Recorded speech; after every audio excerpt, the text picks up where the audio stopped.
আর কত মায়ের কোল এইভাবে খালি হয়ে যাবে?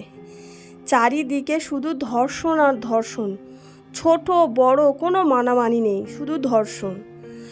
এই ধর্ষণের কি কোনো কঠিনতম কোনো বিচার নেই, কোনো সাজা নেই, যাতে করে ধর্ষণকারীরা ধর্ষণ করার আগে তাদের বুকটা কেঁপে ওঠে? নেই। এই সমাজে মেয়েদের কোনো নিরাপত্তা নেই। আজ আরজি কর হসপিটালের একজন ডাক্তার, তার যদি না কোনো নিরাপত্তা থাকে, তাহলে আমরা তো সাধারণ মানুষের কি নিরাপত্তা আছে?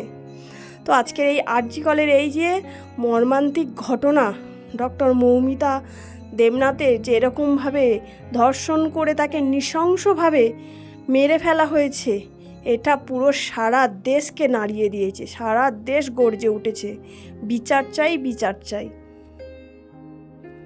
কলকাতার বুকে এত বড় একটা হসপিটাল, আরজি কর একটা নামকরা হসপিটাল, সেই হসপিটালে যদি ডাক্তারদেরই না কোনো সুরক্ষা থাকে, কোনো নিরাপত্তা থাকে, তাহলে সাধারণ মানুষের কি হবে? তো এর কি কোনো বিচার নেই? কোনো বিচার? এতগুলো জানোয়ার শয়তান নরপিশাচরা মিলে ডক্টর মৌমিতা দেবনাথের সাথে যে এরকম অমানবিক অত্যাচার করে নৃশংসভাবে তাকে খুন করেছে, তাদের কি আদৌ সাজা হবে? তারা কি আদৌ সাজা পাবে? তো সারা দেশ আজকে গর্জে উঠেছে, সবাই মিলে রাস্তায় মোমবাতি জেলে, হাতে ফোনের টর্চ জেলে মৌমিতা দেবনাথের বিচার চাইছে।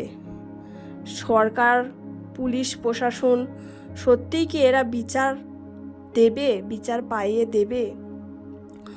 মৌমিতা দেবনাথের 13 বছরের প্রেম আজকে অপরিণত রয়ে গেল, ভালোবাসার স্বীকৃতি পেল না। শুরু হওয়ার আগে সব কিছু শেষ করে দিল ওই শয়তানগুলো। সে তো বাড়ি থেকে বেরিয়েছিল ডিউটিতে, সারা দিন ডিউটি করে, রাত্রেও ডিউটি করে, রাত্রের খাবার খেয়ে সে একটু ঘুমাতে গেছিল। সে কি ভেবেছিল যে এই ঘুম তার শেষ ঘুম হয়ে যাবে? ঘুমের মধ্যেই ধর্ষণ, ভাবতে পারছো? সে তো একটু বাঁচার জন্য কত আকুতি মিনতি করেছিল, তাও ওদের মন একটু গলল না, তার বাবা মার কোল একেবারেই খালি করে দিল। তো আমরাও এর বিচার চাই, বিচার চাই।